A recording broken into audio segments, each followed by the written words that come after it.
जय हिंद मित्रों। आज हम अंग्रेजी के कुछ सेंटेंसेस को सीखेंगे। साधारणतः क्या है कि बच्चों को टेंस पढ़ाया जाता है और टेंस में पर्टिकुलर टेंस होता है, जैसे present indefinite tense, present continuous, present perfect, present continuous, ऐसे पास्ट और फ्यूचर भी। इसके बाद उनको अगर कहीं अलग से सेंटेंस थोड़ा सा घुमा के पूछ लीजिए तो बच्चों को ऐसे सेंटेंस की अंग्रेजी बनाने में थोड़ी समस्या खड़ी होती है। तो आज हम ऐसे कुछ सेंटेंसेस के बारे में अध्ययन करेंगे। आज हम वर्ब के प्रणार्थक जो शब्द होते हैं उनके बारे में अध्ययन करेंगे। कुछ ऐसे सेंटेंस के बारे में सीखेंगे कि जिनमें कार्य जो है किसी दूसरे की सहायता से होता है, पर कर्ता जो होता है वो स्वयं भी उसमें सम्मिलित होता है। ध्यान दीजिएगा कि कार्य किसी दूसरे की सहायता से होता है, पर कर्ता स्वयं भी उसमें सम्मिलित होता है। ऐसे सेंटेंसेस के बारे में हम अध्ययन करेंगे। जैसे मैं बताऊं आपको कि मैंने राम को रुलाया, तो राम रोया, लेकिन राम को रोने में मैं स्वयं सम्मिलित हूं। तो इस प्रकार के सेंटेंस का अगर अंग्रेजी में अनुवाद करना होता है तो हम कैसे करेंगे, इसके बारे में आइए हम जानते हैं। जैसे सेंटेंस हम लेते हैं क्रिया के रूप में, फॉर्म ऑफ वर्ब है, पॉजिटिव वर्ब है। हम लेते हैं सेंटेंस आता है कर्ता, जैसे मैंने राम को हंसाया। मैं कुछ सेंटेंस लिख दिया हूं, मैंने राम को हंसाया, यानी राम जो है वो मेरे द्वारा हंसाया गया। तो सेंटेंस का जो स्ट्रक्चर बनता है, हिंदी स्ट्रक्चर बनता है, सबसे पहले आएगा मैंने, यानी कर्ता आएगा, फिर संज्ञा सर्वनाम आएगी। मैंने उसको हंसाया तो सर्वनाम हो जाएगा, नाम दे दिया मैंने राम तो ये संज्ञा हो गई। कर्ता प्लस संज्ञा सर्वनाम आएगा प्लस को, और ये प्रेरणादायक क्रिया, यानी जो प्रणार्थ क्रिया हुई, मेरे द्वारा इसको प्रेरणा दी गई हंसने के लिए। मेरे द्वारा राम को एक प्रेरणा दी गई कि हंसिए। ऐसे सेंटेंस को जो बनाना होता है तो उसका ट्रांसलेशन हम कैसे करते हैं? इसका ट्रांसलेशन बनाने के लिए, इसको अंग्रेजी में अनुवाद करने के लिए सबसे पहले हम सब्जेक्ट लिखते हैं। सबसे पहले क्या लिखते हैं? सब्जेक्ट लिखते हैं। सब्जेक्ट के पास मेक, अब ये पास्ट टेंस में सारे सेंटेंस लिखे हुए हैं, तो मेक का पास्ट टेंस मेड होता है। मेक का पास्ट टेंस मेड होता है, प्लस नाउन या प्रोनाउन जो बीच में आएगा, plus infinitive. Infinitive without to लिखेंगे क्योंकि टू छिपा होता है। मेड टू लाफ होता है, तो ये छुपा होता है इसके अंदर सेंटेंस में, जिसको टू को हम लिखते नहीं हैं। अब आइए हम कुछ सेंटेंस का अनुवाद बनाते हैं और सीखते हैं कैसे, अगर इस तरह के सेंटेंस को हमें अंग्रेजी में अनुवाद करना हो तो कैसे सीखेंगे। जैसे मैंने राम को हंसाया, तो सबसे पहले हम सब्जेक्ट लिखेंगे। सब्जेक्ट इसमें मैंने की अंग्रेजी आ जाएगी आई। हंसाया, मेक का थर्ड फॉर्म मेड, किसको हंसाया? राम को। आई मेड राम, क्या कया? हंसाया, तो इंफिनिटिव में वर्ब जो है अपने मूल रूप में आएगा तो लाफ होगा। I made Ram laugh. I plus made plus नाम plus laugh means I made Ram laugh. मैंने राम को हंसाया। दूसरा क्या होगा? जैसे हमारे सेंटेंस आ जाए सोहन ने मुझे रुलाया, तो सोहन यहाँ सेंटेंस का जो सब्जेक्ट क्या है? सोहन है, सोहन लिख देंगे। रुलाया, मेड का second form made. Sohan made किसे?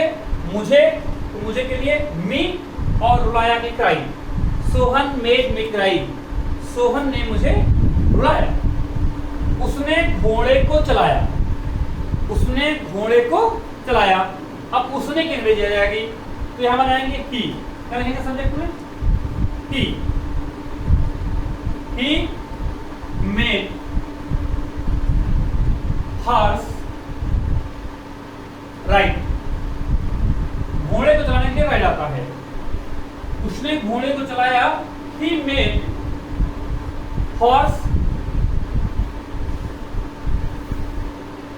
राइड, उसने घोड़े को चलाया। मैंने उसे सुलाया, मैंने उसे सेंटेंस बनाएंगे। अब मैंने क्या लिखेंगे? आई मेड उसे, तो हिम, आई मेड हिम सुलाया, सुलाने के स्पेलिंग आते हैं sleep, sleep. I made him sleep, यानी मैंने उसे थपकी देकर सुलाया या गाना गा के सुनाया, कोई सेंटेंस। अब आ जाए माँ ने बच्चे को सुलाया, तो मदर मेड बच्चों को, मदर मेड चिल्ड्रन स्लीप।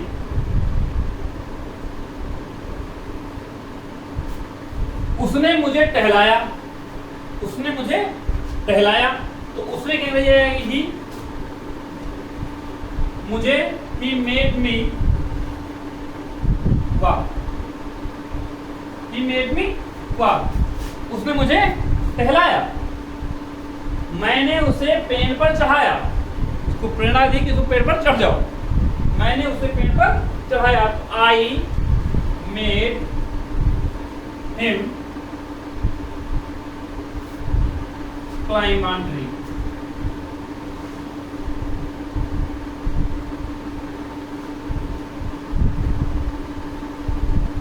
मैंने उसे पेड़ पर, I made him climb on tree, मैंने उसे पेड़ पर चढ़ाया।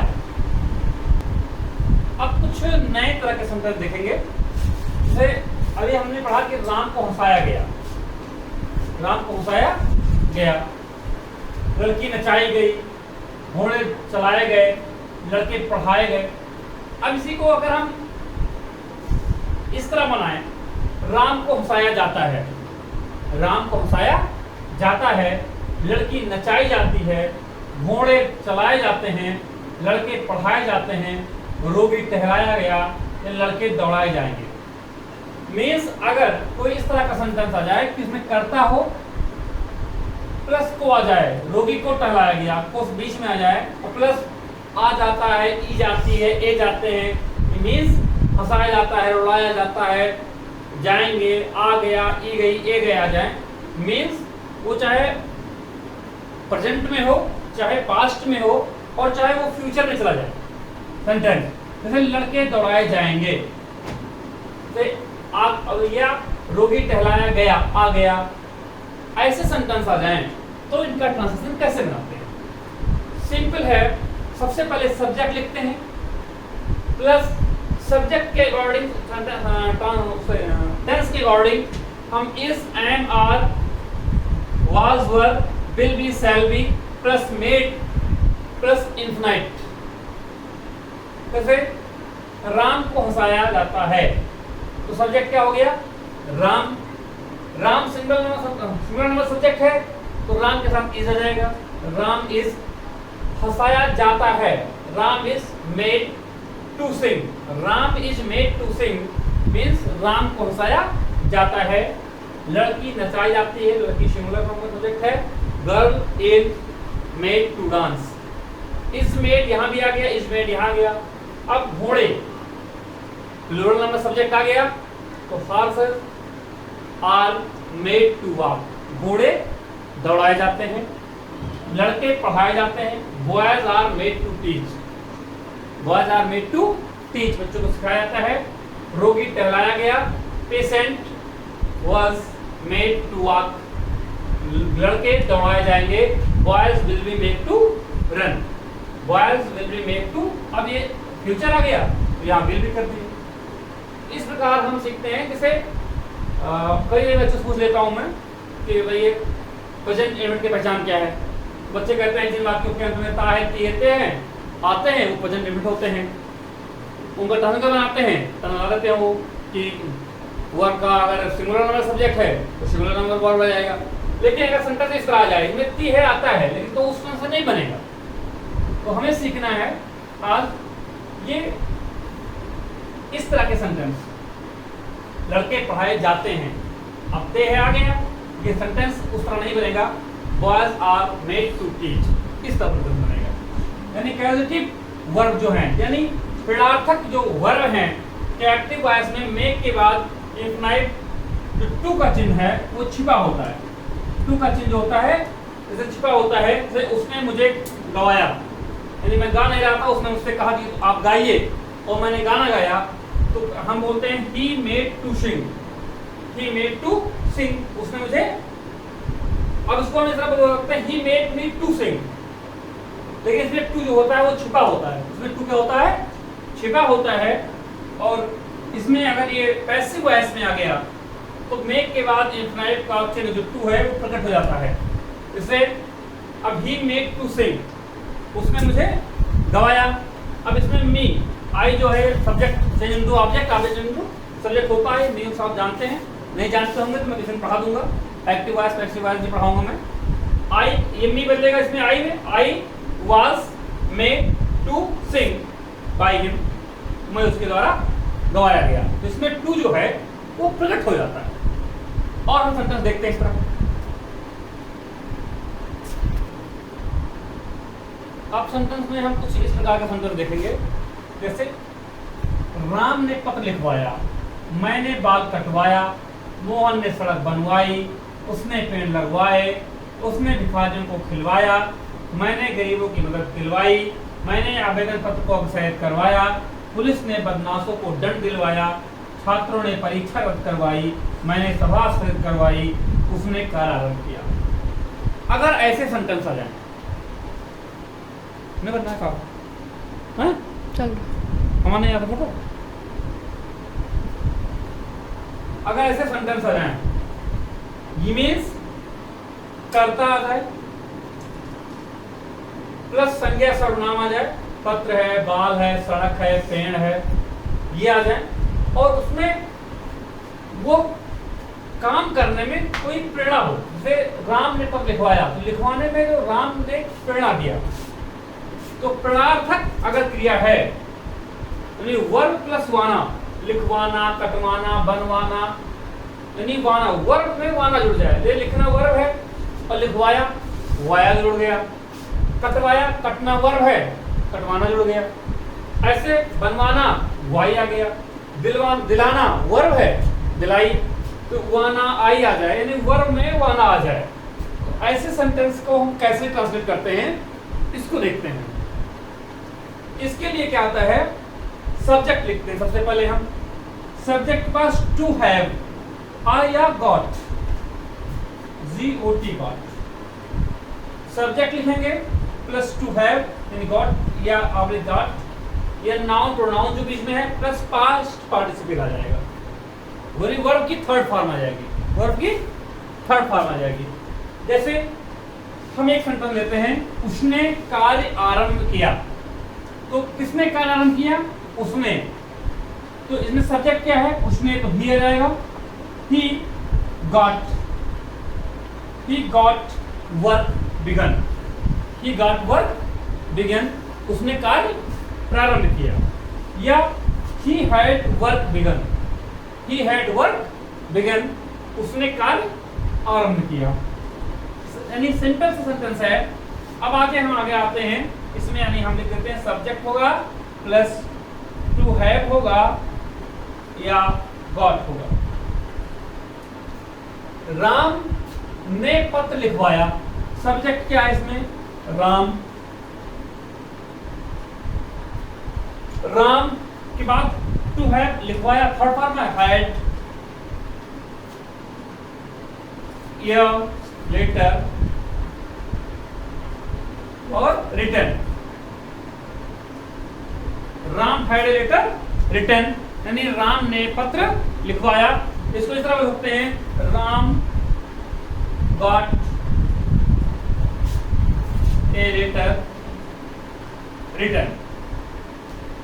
दोनों तरीके से हम गॉट लगा के बना सकते हैं या हैड लगा सकते हैं, दोनों सही है। तो इस प्रकार के सेंटेंस अगर आ जाएं तो कैसे बनाएंगे, ये मैं आपको बता रहा हूं। मैंने बाल कटवाया, तो मैंने I had my hair cut, I had my hair cut. अब कोई पूछता है कि मैंने बाल कटवाया अंग्रेजी में कैसे बोलेंगे, तो क्या बोलेंगे, I had my hair cut, मैंने बाल कटवाया, या I got my hair cut, I got my hair cut, मैंने बाल कटवाया। मोहन ने सड़क बनवाई, Mohan had a road made, Mohan had a road made, Mohan got a road made.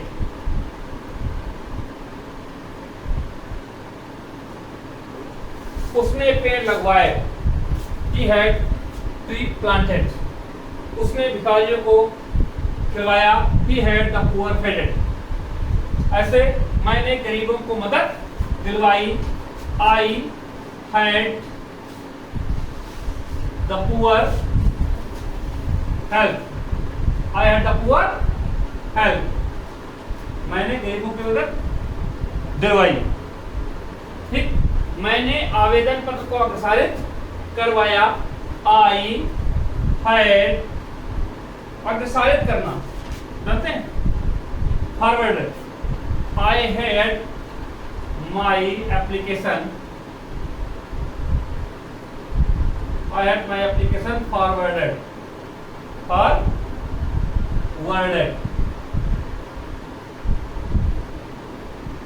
I had my application forwarded। मैं I got, ये भी रखते हैं, I got my application forwarded। मैंने आवेदन पत्र को अग्रसारित करवाया।